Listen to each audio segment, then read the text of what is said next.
Fantastic Mr. Fox, Chapter 12, Badger.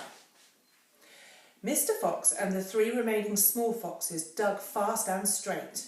They were all too excited now to feel tired or hungry.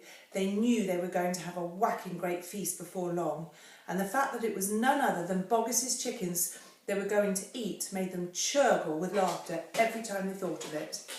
It was lovely to realise that while the fat farmer was sitting up there on the hill waiting for them to starve, he was also giving them their dinner without knowing it. "Keep digging," said Mr. Fox. "It's not much further."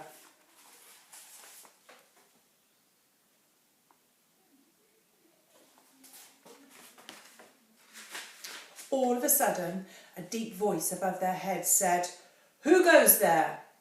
The foxes jumped. They looked up quickly and they saw, peeking through a small hole in the roof of the tunnel, a long, black, pointed, furry face. "Badger!" cried Mr. Fox. "Foxy!" cried Badger. "My goodness me, I'm glad I found someone at last. I've been digging around in circles for 3 days and nights, and I haven't the foggiest idea where I am." There's Badger's face poking through the hole.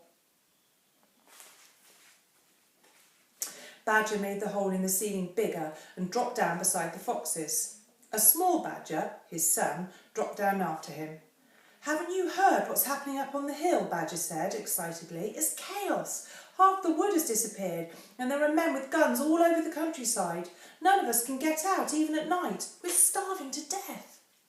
"Who is we?" asked Mr. Fox.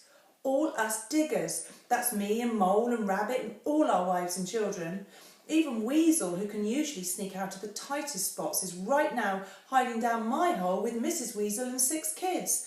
What on earth are we going to do, Foxy? I think we're finished." Mr. Fox looked at his 3 children and he smiled. The children smiled back at him, sharing his secret.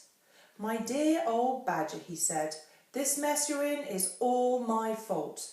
"I know it's your fault," said Badger furiously, "and the farmers are not going to give up till they've got you. Unfortunately, that means us as well.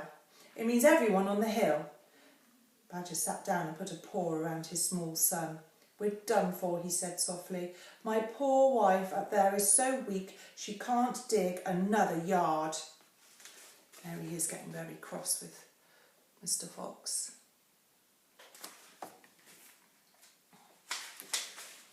"Nor can mine," said Mr. Fox, "and yet at this very minute she's preparing for me and my children the most delicious feast of plump, juicy chickens." "Stop!" cried Badger. "Don't tease me, I can't stand it." "It's true," cried the small foxes. "Dad's not teasing, we've got chickens galore." "And because everything is entirely my fault," said Mr. Fox, "I invite you to share the feast. I invite everyone to share it. You and Mole and Rabbit and Weasel and all your wives and children. There'll be plenty to go round, I can assure you." "You mean it?" cried Badger. "You really mean it?" Mr. Fox pushed his face close to Badger's and whispered darkly, "Do you know where we've just been?" "Where?" "Right inside Boggis's chicken house number 1. "No." "Yes, but that is nothing to where we are going now. You've come just at the right moment, my dear Badger. You can help us dig. And in the meanwhile, your small son can run back to Mrs. Badger and all the others and spread the good news." Mr. Fox turned to the small badger and said, "Tell them they are invited to a fox's feast. Then bring them all down here and follow this tunnel back until you find my home." "Yes, Mr. Fox," said the small badger. "Yes, sir, right away, sir." "Oh, thank you, sir." And he scrambled quickly back through the hole in the roof of the tunnel and disappeared. That is the end of Chapter 12.